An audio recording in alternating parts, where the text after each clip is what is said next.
In the far north of Pakistan, on a small hill, next to a huge mountain, there's a unique monument.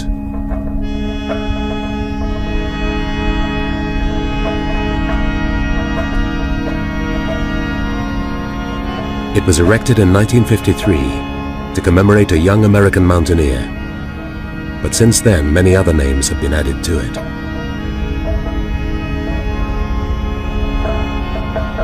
It's a testament to bravery and futility, to ambition and failure, to the fatal attraction of a mountain like none other. The Mountaineer's Mountain, the Savage Mountain, the Killer Mountain, the mountain with no name, K2. Alauddin walad Shagul Dinar, Muhammad Zaman walad Ali Totkhor Kalam. Ascoli, Pakistan, July 2000. A group of porters are preparing to take an expedition to K2. For the last 100 years, they and their ancestors have been carrying on their backs the dreams and luggage of foreign mountaineers.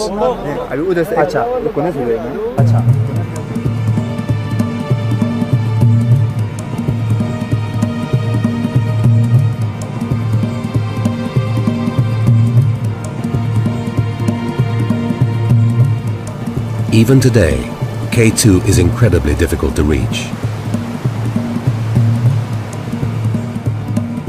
It's over 100 miles away from the nearest city, and the only way to get there is to make a long trek through the Karakoram Mountains, past some of the most spectacular and rugged terrain in the world.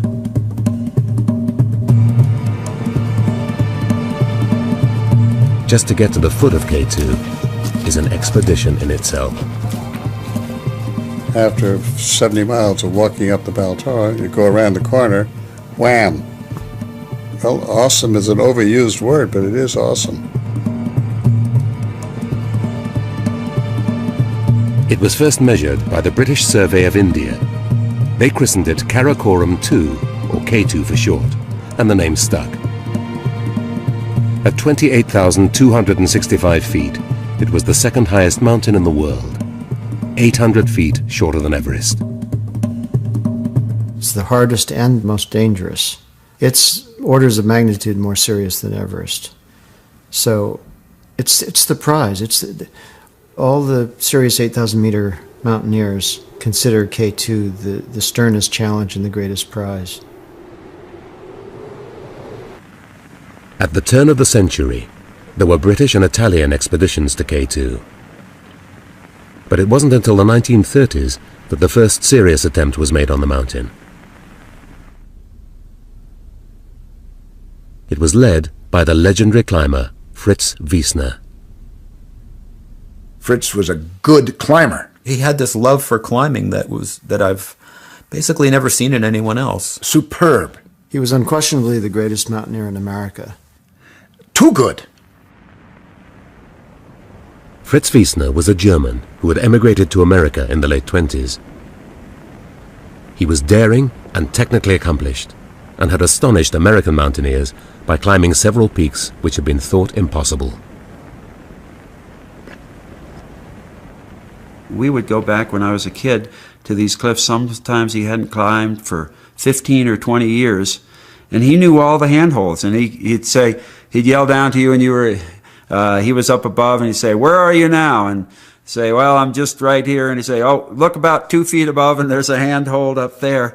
And he had an uncanny memory for these climbs that he'd done, and each move that was important on the difficult parts of the climb. In the late 1930s, Wiesner secured permission to lead an American expedition to K2. But he wasn't able to go right away, so an advance party went out in 1938 to make a detailed reconnaissance of the mountain. We went out with the stated purpose from the Alpine Club of finding a route on K2. I don't think anybody expected us to climb it. I'm not sure whether we expected to climb it or not, but at any rate, our purpose was to find the route. These were some of the best young climbers in America, and this was a very successful trip. They came back reporting that they'd found a route up K2 and even managed to get close to the summit themselves. But none of them were willing or able to go back with Fritz Wiesner. I have high respect for Fritz. He was an excellent climber. He was not a good leader. Fritz was headstrong. He was dictatorial. He was sure he was right. He was a difficult man to be around. He was hard to climb with unless you accepted his lead, but he was a genius. He didn't invite me to go, and I wouldn't have gone anyway. If he did invite any of the rest of our expedition, they couldn't go, and none of them did go. So in March 1939, Wiesner set sail for K2 with an untried team.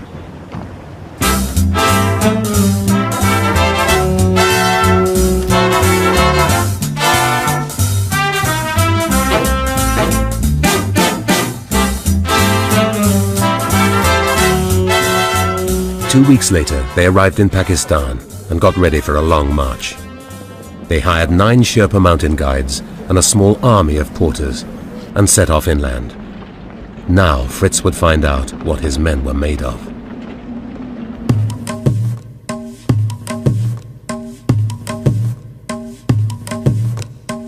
It was a long and arduous journey.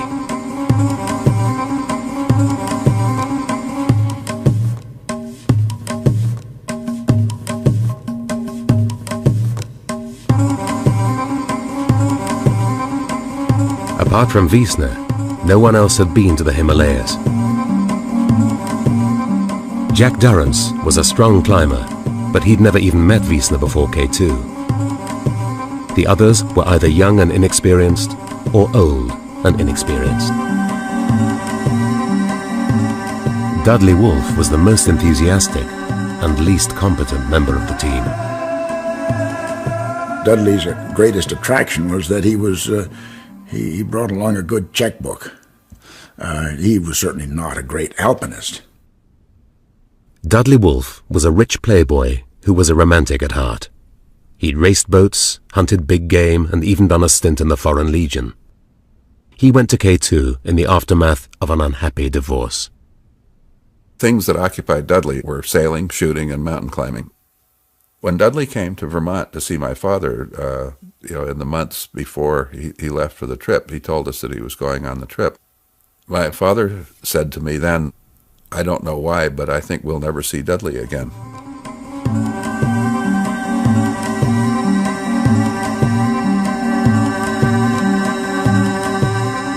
On May the 31st, they arrived at K2 base camp. For Wiesner's deputy leader, Eaton Cromwell, this was the beginning of the end. When Cromwell got to K2, he realized that he was fluff as an alpinist, and he wanted to go home. And this was a major thing that resulted in problems. His attitude was, we don't belong here, particularly me. We don't belong here. I want to go home. But Wiesner was in his element, and he was used to leading from the front. To him, K2 was the mountain of mountains. The most beautiful mountain in the world, perhaps the most difficult mountain in the world. And Fritz really wanted to get to the summit, even if he had a second-rate team. Fritz had thought long and hard about K2. His plan was to establish a series of camps all the way up the route, which had been identified the previous year.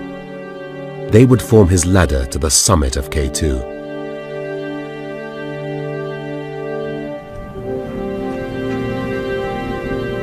For a month, Wiesner cajoled, encouraged, and scolded his men up the mountain.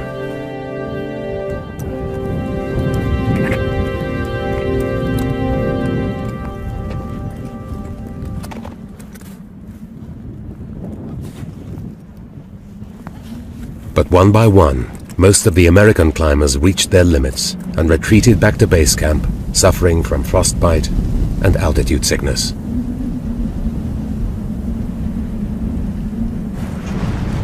To everyone's amazement, apart from the Sherpas, Dudley Wolfe was the only man able to keep up with Fritz. It's a funny thing at high altitude that you don't know who's going to do well and who's going to just crap out. It's kind of ironic, but oftentimes a bigger, sort of heftier man actually does better than an athletic, skinnier one. The others warned Dudley that he wasn't good enough to go on. But Dudley didn't want to know, and Fritz was happy to let him carry on. Fritz recognized that, hey, this guy's doing his job. He's strong, he's motivated, and I need these kind of people because everybody else has gone by the wayside.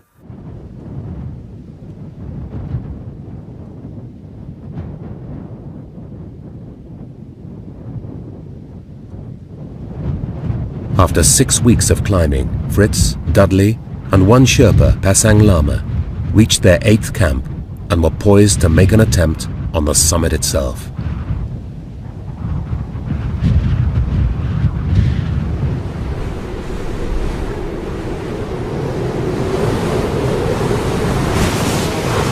At this stage, the going got too tough for Dudley Wolfe, so he decided to return to camp to wait for the next party of Sherpas. There is no original film of what happened next, but Fritz would remember the events of the following days for the rest of his life.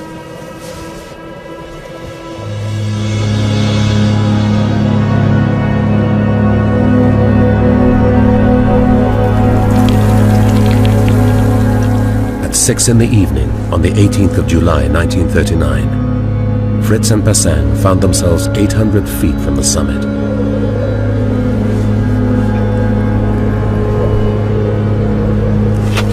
They had one rock face to go before what Fritz thought would be an easy snow slope to the summit. Then, suddenly, Pasang stopped. Pasang Dawa Lama was very religious, and as a Sherpa, he was also a bit apprehensive about the spirits who lived on the mountain, and he was afraid of the night spirits. And he stopped paying the rope out around his waist. And he said, "No, Saab, we must come back tomorrow. It's too late." They were 700 feet below the summit, and if Pasang had wanted to go on, they would have made the summit, they would have come down, and it would have been by, 11 years, the first 8,000 meter peak in the world to be conquered.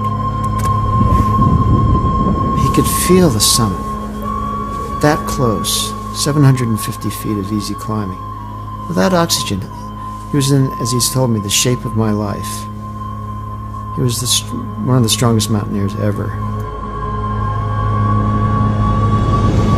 A modern climber would have said, look, you just kind of wait there for a few hours, and I'm just going to dash up to the top and get the first ascent of K2, and then, I'll see you in 2 or 3 hours, and then we'll go down.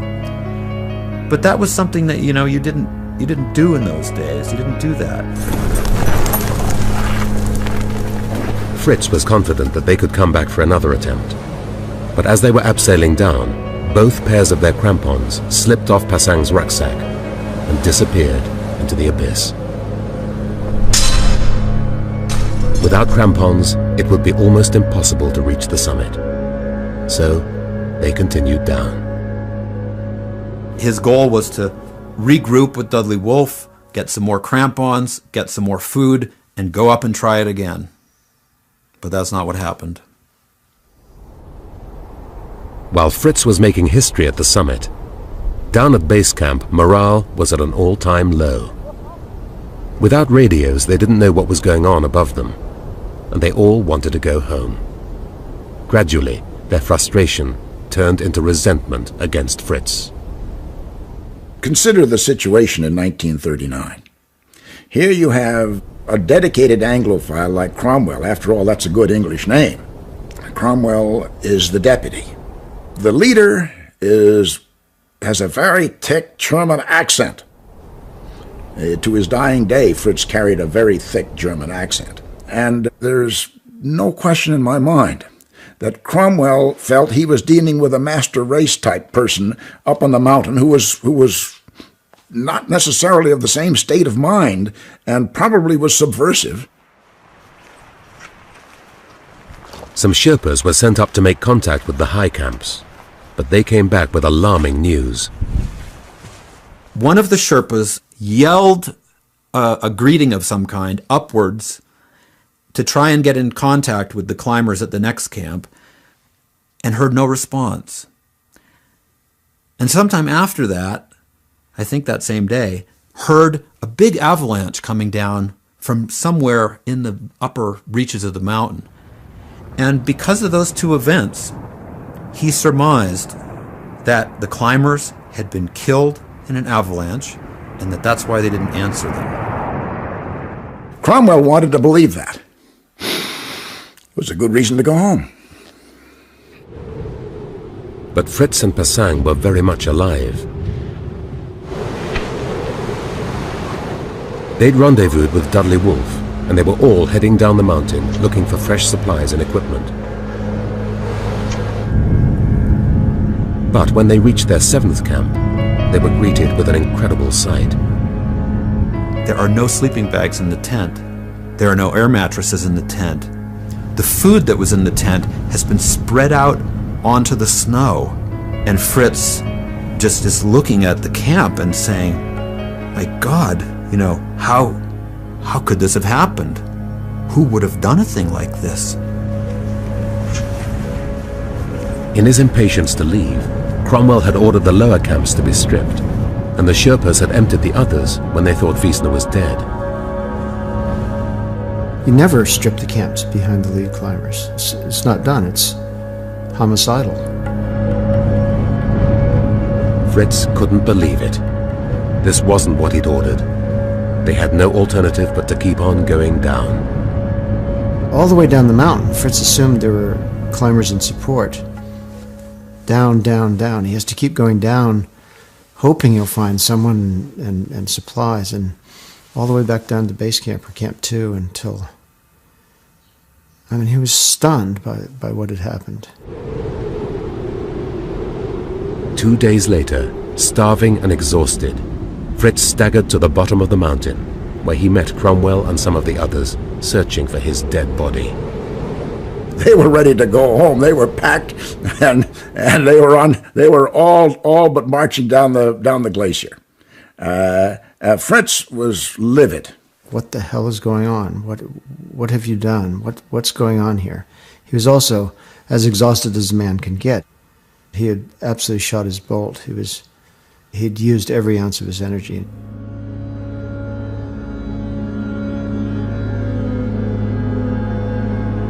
Fritz still talked about making another attempt, but everyone could see that he didn't stand a chance. And there was a problem. Fritz and Pasang Lama had come down the mountain without Dudley Wolfe. He'd insisted on staying put, thinking that Fritz would soon be back to make another attempt on the summit. He didn't realize that he'd be left on his own for a week, the highest and loneliest man in the world. Something was driving him to take risks that were at the limit of his ability to handle them. Who knows if he actually had a death wish, if he were depressed and decided he wanted to go out on the mountain. Jack Durrance set off to bring Dudley down, but 3 days later he came back defeated. So Pasang Kekuli, the chief Sherpa, took 3 men and headed back up K2 to rescue Dudley. They climbed up and they found Dudley alive and weakened, but, relatively okay. He had not been out of his tent, though, in a couple of days. Dudley Wolfe had reached a state of apathy in which he couldn't take care of himself. In fact, by the end, he wasn't even leaving the tent to take a shit. It happens a lot in the Himalaya that a climber will reach a state of apathy from being too high too long. The mental process goes bad. You get in a dream state. You sort of think, oh, well, I'll just rest a little longer. and it's fatal. Dudley Wolfe said, "I'll think about coming down tomorrow. Come back tomorrow." And so the Sherpas went back down to their camp at Camp 6, spent the night, went back up to Camp 7 the following morning. Only 3 of them went up on this particular day. And these 3 incredibly brave Sherpas and Dudley were never seen again.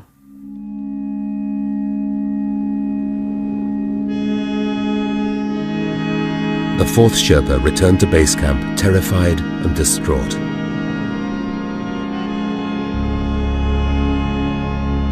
Fritz could barely walk, but a day later he left camp to make one last effort to rescue Dudley. He got nowhere. Suddenly, the weather broke. K2 was covered in snow, and they were forced to retreat. When they were walking away from the mountain, Fritz described this to me, of this awful feeling of seeing the clouds, just closing in on the mountain, and knowing that was the end of the story. The team, which had joked around on the way out, returned bitter and angry, and in 3 separate parties. Back in America, Eaton Cromwell accused Wiesner of murdering Dudley Wolfe. And Wolfe's brother Clifford began an investigation into the events surrounding Dudley's death. It came to nothing, but in the winter of 1940, no one had much sympathy for Fritz Wiesner, a controversial German climber. He never, ever got over it.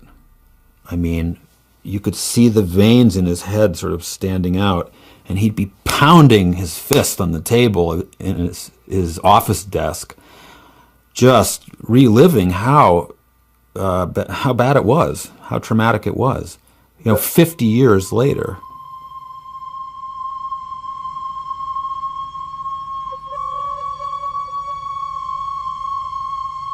There were no further attempts on K2 for almost 15 years.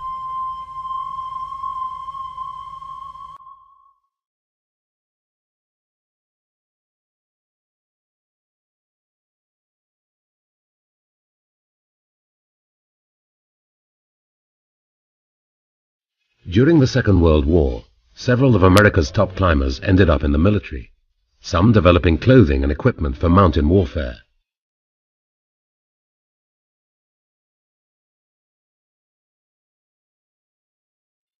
They'd put it to good use in the decade to come. I'm Charles Houston. This is Bob Bates, and that's our mountain.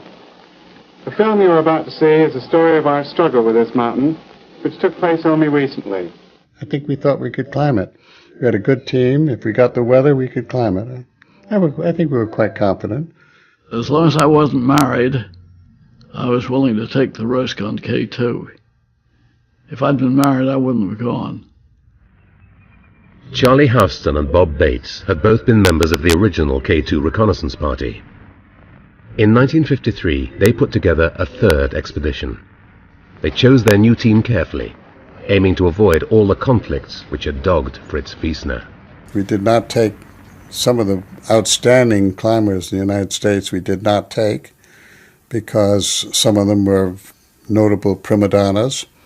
We did not take some of the obvious choices because we thought that they would not get along well. Charlie's whole idea was we're united in what we want to do, and each person has as much right to success or failure as anybody else. We're all in it together. We were just Western boys, and they were these kind of luminary figures from the East. Charlie and Bob had the attitude that they wanted to be sure that anybody who was on the expedition would be someone that they'd be comfortable in spending a week with in a tent in a storm. In Pakistan, they were given an ecstatic reception. In the very same week, Everest was climbed, and hopes were high that K2 would be the next big mountain to fall.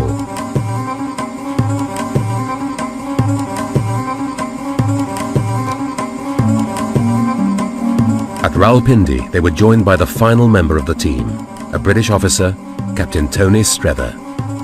Well, they pulled my leg a bit to start with, obviously, but we all got on very well together.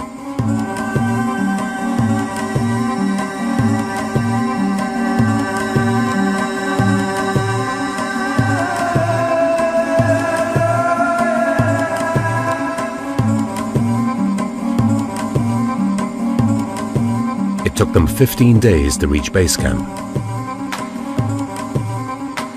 For me, it was magic. I think we were all immensely excited. It's so beautiful.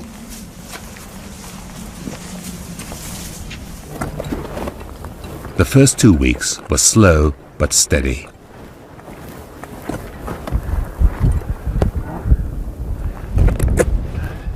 They climbed 4,000 feet up the mountain and set up their first 3 camps.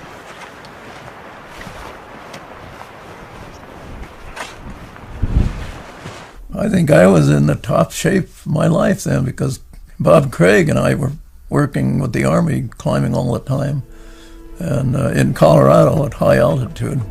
This is the first exposure to high altitude for me, and so there's always apprehension of what is your body going to do. You would take one step and then a breath, and one step and a breath, and one step and a breath, or even 2 or 3 breaths between each step. So everything is slowed way, way down. When they reached Wiesner's Camp 6, they saw some grim evidence of the 1939 disaster. We did expect that we might come upon the bodies. I was very angry about what had happened in 39. Pasang Kikuli, who had been my friend in 38, he had lost his life due to poor leadership of the expedition. We anticipated we might find some traces of them, and indeed we did.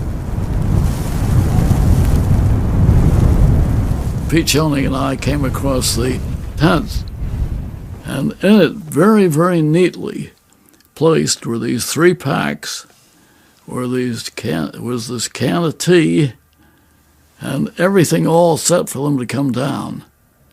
And it was so neat, and it looked just as if it had been left the day before. And that hit me very hard.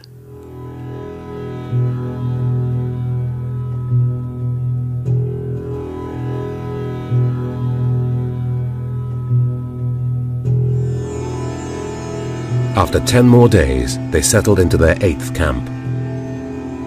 They were now 3,000 feet and 3 days from the summit, and spirits were high. We anticipated that we might have a little storm, but then we'd go to the summit. And it was then that we had a ballot to see who should be the first team and who should be the second team. We had a silent vote on it, and Charlie Houston and I were the only ones with children, so we eliminated ourselves right away. And by that time I was realizing I probably shouldn't even be up here, worrying all the time. You can't go in these mountains and think about your family. We chose the teams and settled down, ready to go when the weather broke, but the weather didn't break. In the summer of 1953, the Karakoram Mountains were engulfed by a series of unusually bad storms. For days on end, Houston's team could do nothing but sit it out in their tents.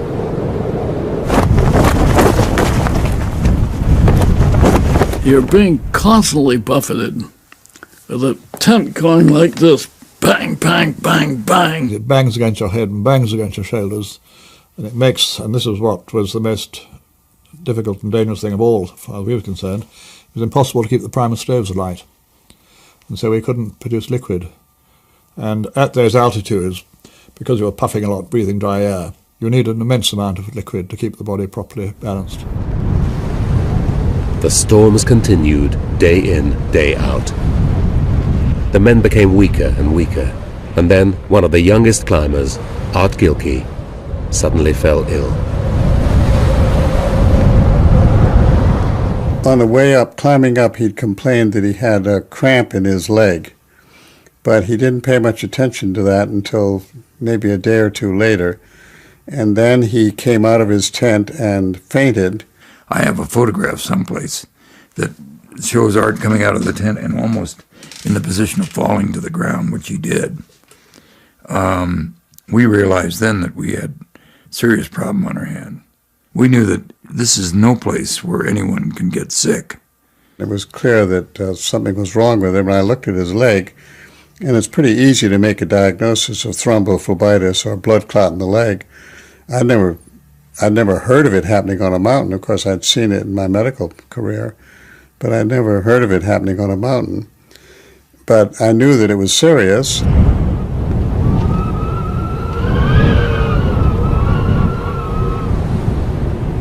On the 10th of August, we decided that we'd have to make a break for it because by then he had both legs involved. He had clots in his lung. It was clear that he was going to die if we didn't get down.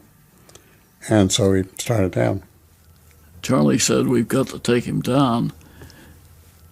And somebody said, in the storm?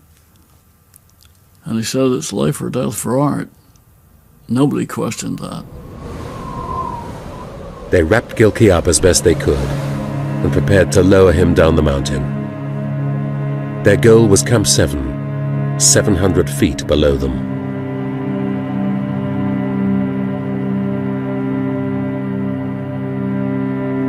According to the textbook, it would be a straightforward mountain rescue. But 25,000 feet up on K2, it was a different matter. They put their cameras away and got ready to face the impossible.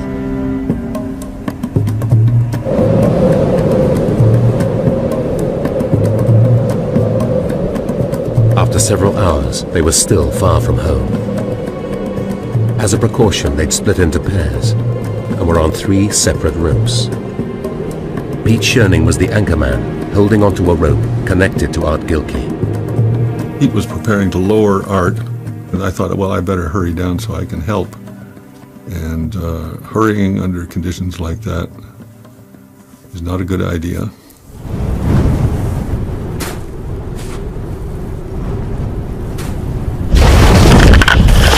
His rope slipped underneath Gilkey, but then it doubled around the 2 ropes across the slope.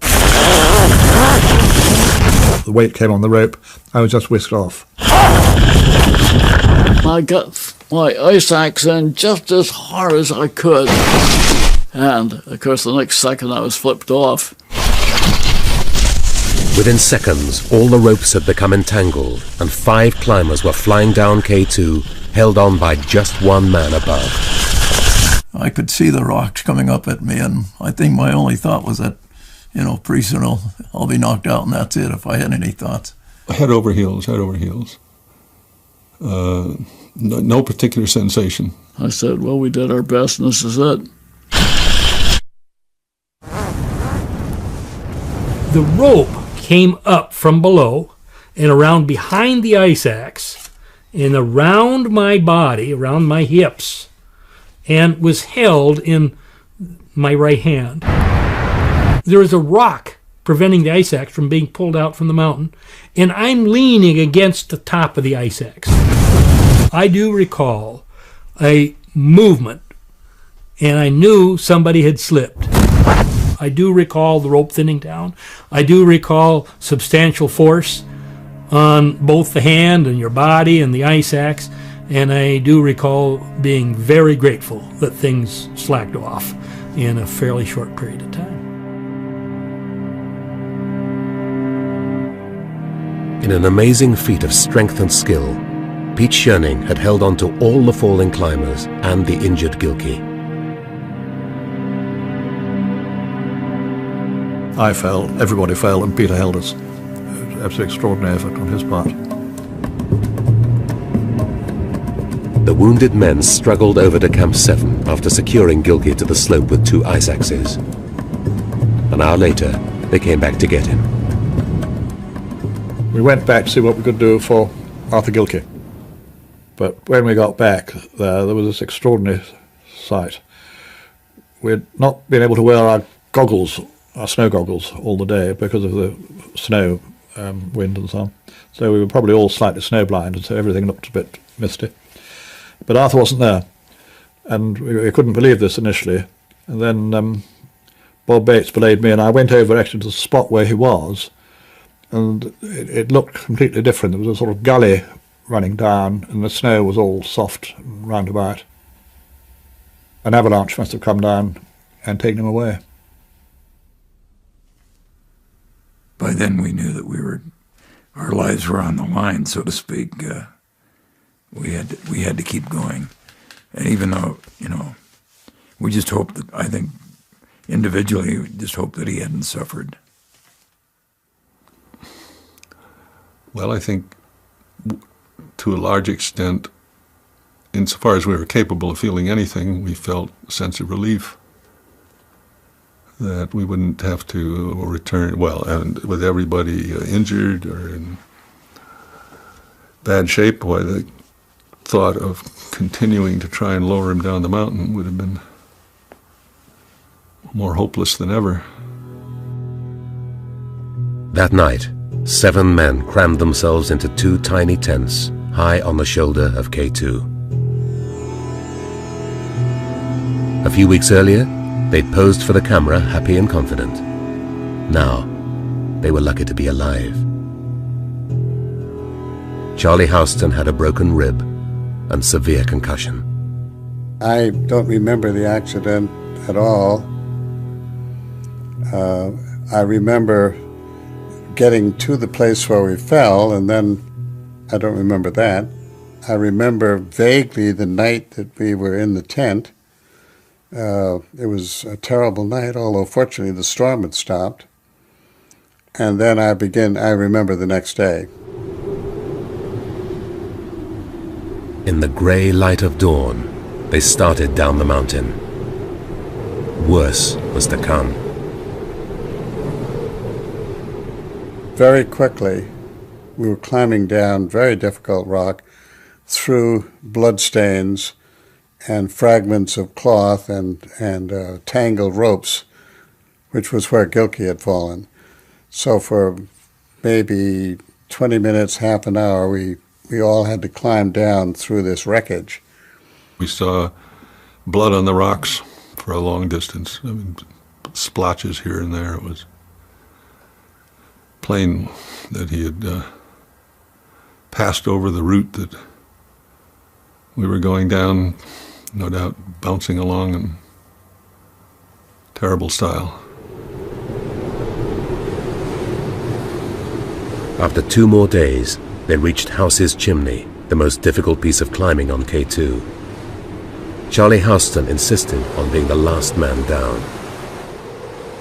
I expected him to come right away because he had no pack, and he didn't come right down.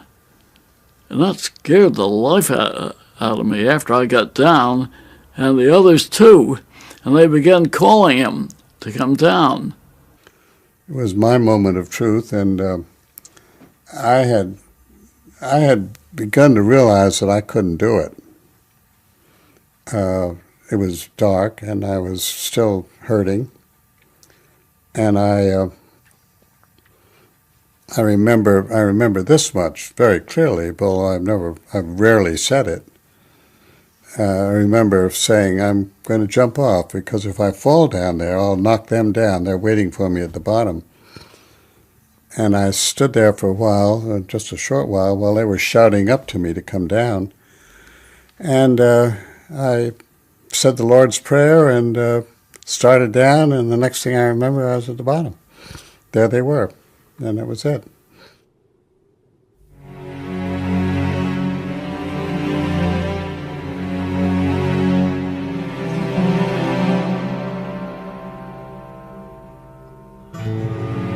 A day later, weary and wounded, they were reunited with their support team. We were crossing the fixed ropes above Camp 2, and the Hunza porters came up from below and greeted us at the fixed ropes. And it was a very emotional experience, a lot of tears.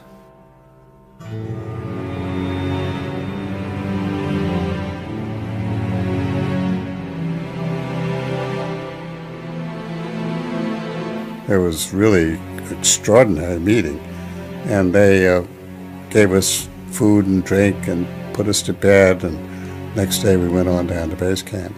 It was a wonderful, wonderful meeting.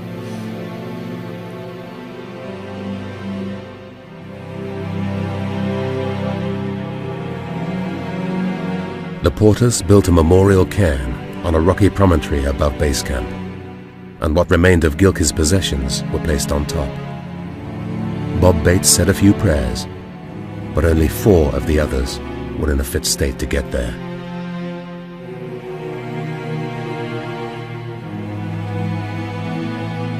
I don't really believe any of us thought that we could get him down. I don't know. I don't think anybody thought about what was going to be the outcome. I think we had made up our minds that we were going to try to get down no matter what, with him.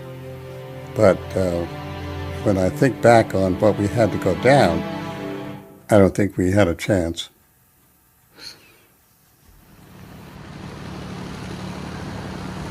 When they finally returned to America, they were front-page news. George Bell froze his feet and had to be carried out from the mountain. He was met by reporters who said, "What's it like? What's K2 like?" And George said, just instinctively, "It's a savage mountain that tries to kill you." So the headlines the next day was, K2, the Savage Mountain.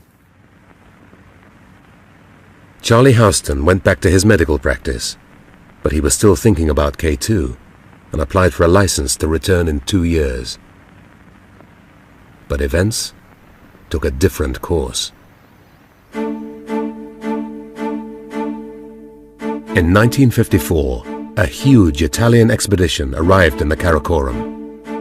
It was unlike anything that had come before. 700 porters, 16 tons of equipment, 3 miles of rope, and for the first time on K2, a huge supply of oxygen to get them to the top. There were 12 of Italy's top climbers, chosen after months of rigorous testing, forced to attend lectures on the history of the mountain, vetted by officers from the Italian army. When they reached Pakistan, they made the world's first flight around K2 before setting up camp at the base of the mountain. Their leader, Ardito Desio, said they weren't here to make an attempt on K2, they were here to conquer it.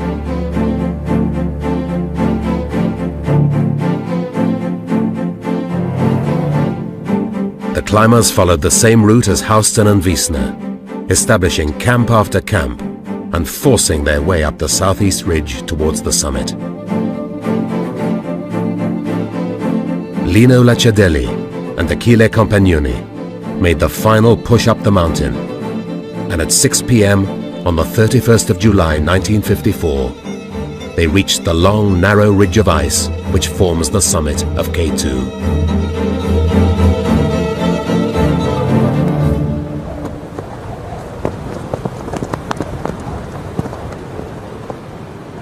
Sono arrivato in ginocchio, non sono arrivato. I got the summit on my knees. Era lì. But I could see it, there, the summit. There was no more to go. E ho pianto, diciamo così, e mi sono sentito And I was in tears, emozionato, talmente very emotional. I stayed there for several minutes, just leaning against my ice axe to get my breath back. It seemed impossible, but we have made it. Whatever happens next, we reach the summit. Qui siamo arrivati.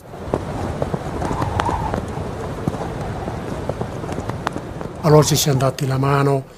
We shook hands, we looked around, saw Broad Peak and the other mountains, and we named them to check that we were thinking straight.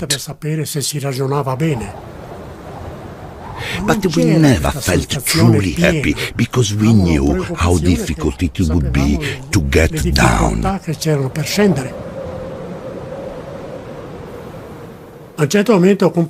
Compagnoni got altitude sickness, and he said, I'm tired, I stay here, let's rest here. I said, no, we are going down, and if you don't, I'll give you a bash with this ice axe. We had to be tough on ourselves. So he said, okay, put my gloves on, because neither of us could do it by ourselves. But the left came off and disappeared. So I said, here, have mine. And he said, all right then, let's go.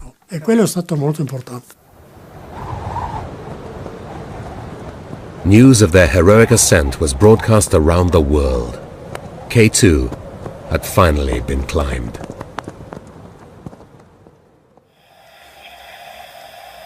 I guess, Charlie, you remember the next day rather vividly. Well, we came back to 6 that afternoon. Charlie Houston heard about the Italians barely a week before the anniversary of Art Gilkey's death. A year earlier, he'd been high on the mountain fighting for his life. Now, he suffered an episode of total global amnesia. He forgot about K2 and everything else. He forgot who he was, where he lived, what he did. He forgot everything. What happened was I found myself in a town 40 miles from where I lived, without any identification and not knowing where I was or who I was. And I wandered happily around, went to the hospital.